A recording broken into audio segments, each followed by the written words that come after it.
So I have a completely original idea that has not been done ever before on the internets. Batman 1989 versus The Dark Knight.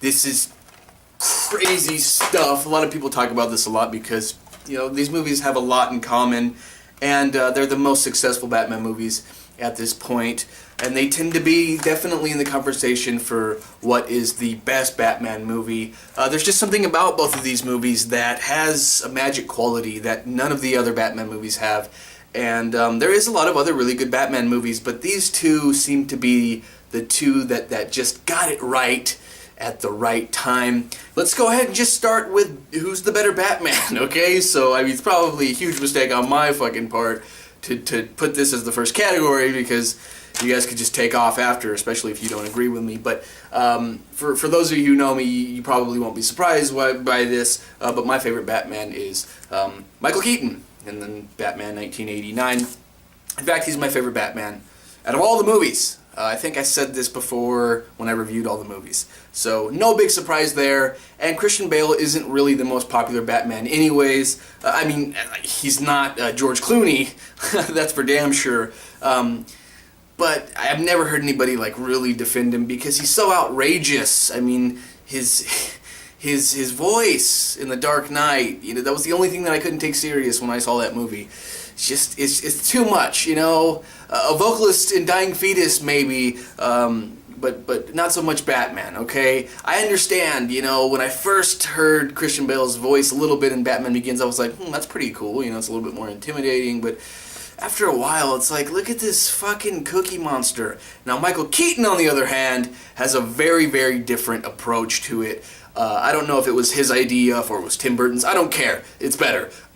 He talks very quietly. It's almost a whisper. So you have to listen to him as he's about to fucking kill you. That's another thing about Michael Keaton's Batman and why it's way cooler than, or he's way cooler than Christian Bale's Batman, because he'll fucking kill you if he needs to. He'll do it. He gets the job done. He killed the Joker at the end of Batman. Guess who didn't kill the Joker? Fucking Bale's Batman. And almost the same exact situation, which I think was actually homage in a weird way. But anyways, he will fucking kill you. He's brutal. He's not... That is the thing about Batman. He's willing to be the Dark Knight. But really be the Dark Knight, as in he'll actually do the killing for you to get rid of the bad guys. He's really aggressive. He does what it takes to fucking stop crime in a very brutal way. He's just so much more effective in a much more quiet way. Plus, I think he just looks a lot cooler than Bale's Batman. Bale has a pretty good look. I mean, he's a good-looking dude, but the way that his suit is, I understand we're doing this, right? Yeah, you can move your neck, but there's just something that's so much cooler about this. And like Keaton's eyes look really dark and twisted. I just like that Batman a lot better. I mean, freaking Bale's Batman in The Dark Knight, with that neck, those little teeny ears, he looks like Cybercat, okay? It's just terrible, so Batman 89 gets that one. Let's move on to Bruce Wayne, because yeah, I consider these two different things. A lot of people actually liked Christian Bale's Bruce Wayne, but I have to say actually that I like Michael Keaton's Bruce Wayne a little bit more.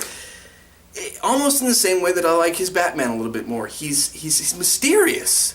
You know, the interesting thing about these two movies is, in Batman 89, Bruce Wayne, Batman, is the mysterious one that you don't really know about too much. And you know everything about the Joker, but in The Dark Knight, you know everything. Everything about Batman and Bruce Wayne, and you know nothing about the Joker, so you're just genuinely more interested in the person that you don't know that much about. Michael Keaton as Bruce Wayne. He's awkward. You know, it's like some people will say, oh yeah, well, Bale's whole Playboy thing that I hate.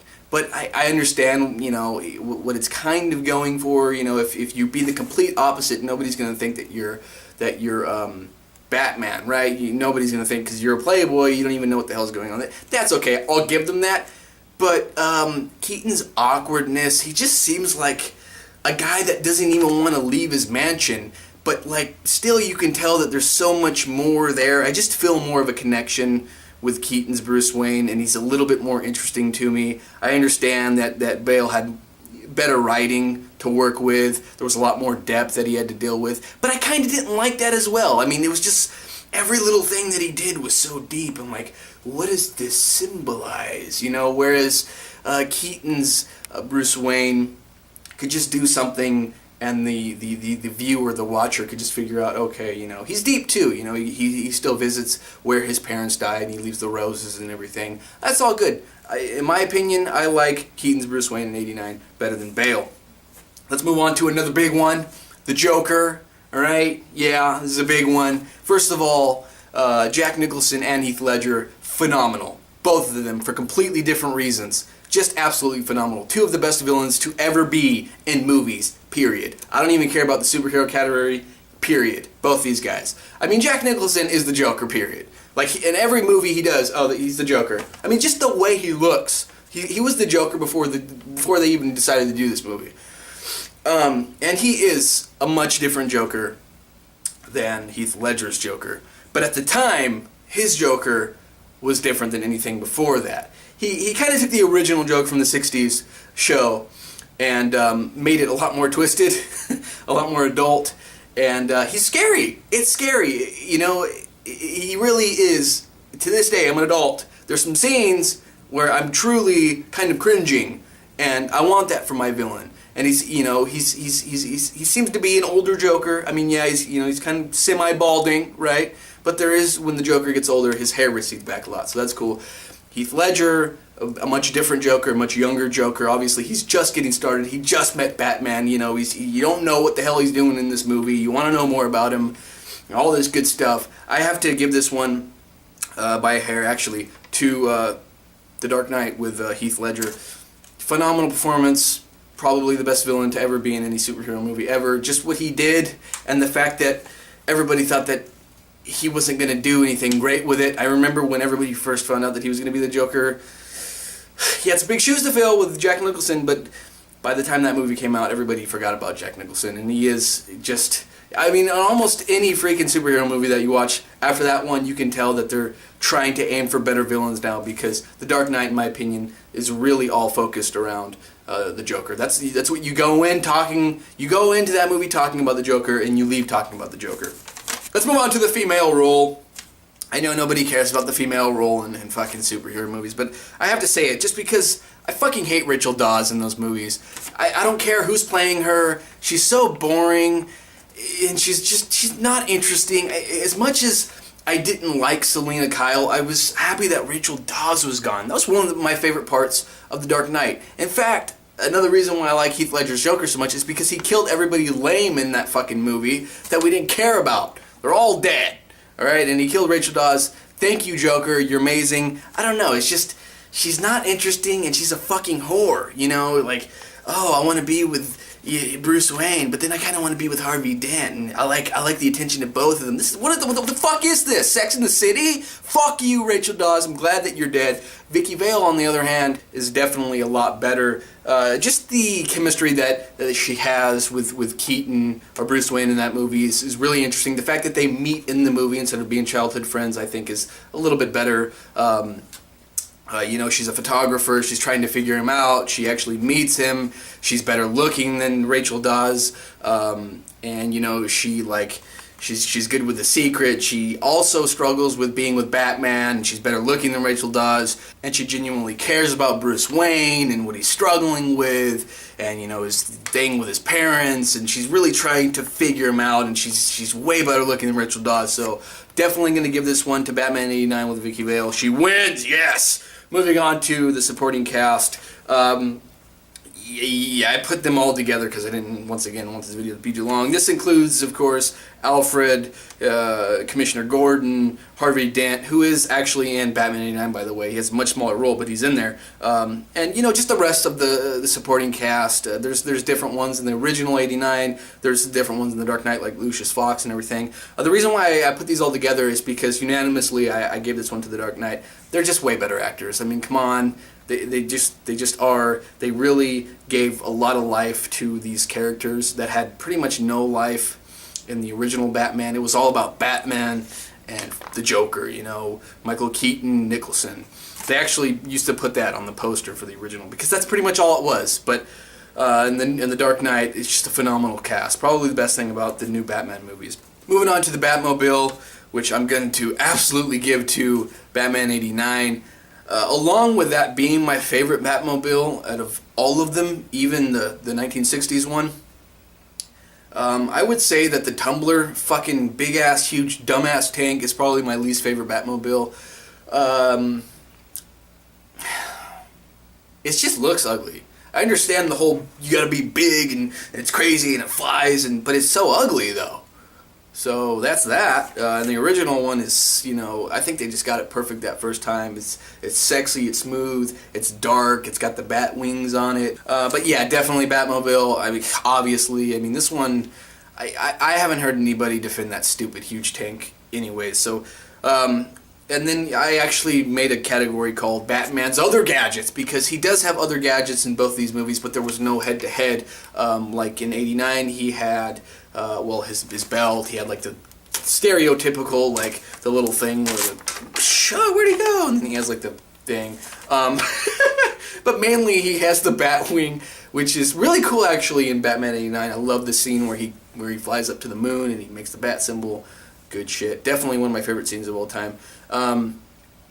But between the Bat Pod, the Skyhook shit that he did, and the sonar system that he did when he teamed up with the NSA at the end to spy on everybody, I gotta give this one to The Dark Knight Rises. He just has better toys. It's probably because the movie's a lot newer, but that's just how it goes. Yeah, I'm gonna give that category to The Dark Knight. Moving on to the music. After all, I am the music guy, right? Both these movies actually have really good music. I like the way that the new Dark Knight movies, the Dark Knight trilogy as they're now calling it, use the music to get you like excited.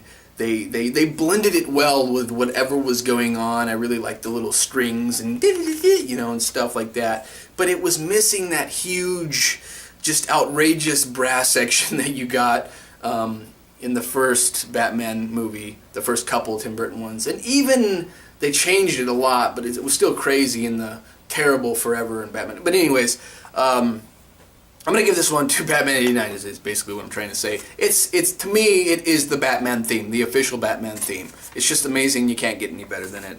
As good as the new Dark Knight music is. And I actually like the fact that they did blend the main theme that I can't sing because this is YouTube. They blended it, if you listen closely, in The Dark Knight. They didn't do that in Batman Begins. I don't even think that they did it again in The Dark Knight Rises. And the last category is the plot / storyline. I have to just go ahead and give this to The Dark Knight. Absolutely. You can't compare them. The Dark Knight, probably because it's newer, is just, it was written so much better. The original Batman movie is really good for what it is, but there's so many little things that it's just like, well, how did this get here, and how did this get here, and how did this get here, and why did you make the Joker kill Batman's parents when he clearly didn't do that in the comics, and then how did that get here? Whereas in The Dark Knight, you know everything about this world, and if you don't, they're going to make you know. So every little character and scene, you're like, you're really invested in it because you care so much about this world and what's going on and everything. And yeah, it's just, it's definitely a lot deeper than the original Batman. A little bit too deep at times, but overall the storyline, it's just told better, and it was just written better, in my opinion. So I don't even know who won. Actually, I just literally wrote this out. Let's see here. With Batman 1989, we got 1, 2, 3, 4, 5. With The Dark Knight, we got 1, 2, 3, 4. So that's it. Batman 1989 wins. It's the better movie. It's clearly, overall, the better Batman. Okay? And if you don't know this yet, get it into your mind. Realize that the original Batman is the best. All these new ones are complete and utter garbage. Get on board with this. I don't care if your Joker's awesome. I don't care if you look amazing and everything. You don't have this. Okay, you don't have this music. You don't have Keaton. You don't have Tim Burton. You don't. Okay, you don't have Prince. You don't have all that. Because this right here, this is Batman. Okay, pure, 100% pure grade Batman. All right. But anyways, like always, I want to know what you guys think. Which Batman do you think is better? Which Batman is your favorite out of these two? Do you think that I'm fucking crazy? Do you think I'm an old coot? And The Dark Knight is clearly way fucking better than Batman. Do you like The Dark Knight Rises? Is Batman and Robin your favorite? I just want to know your favorite Batman movie. I want to know your opinions on Batman and who would win between the two best Batman movies of all time. And if it's not Batman 1989, don't even bother putting it in the comments because I will delete your comment and block you. I'm just kidding, okay? I will not delete your comment for putting a different opinion, and I will not block you. Alright? So, anyways, I'm going to take off because my job here is done. I just had to come out here and let you guys know that Batman 1989 is the best Batman movie of all time. So, later.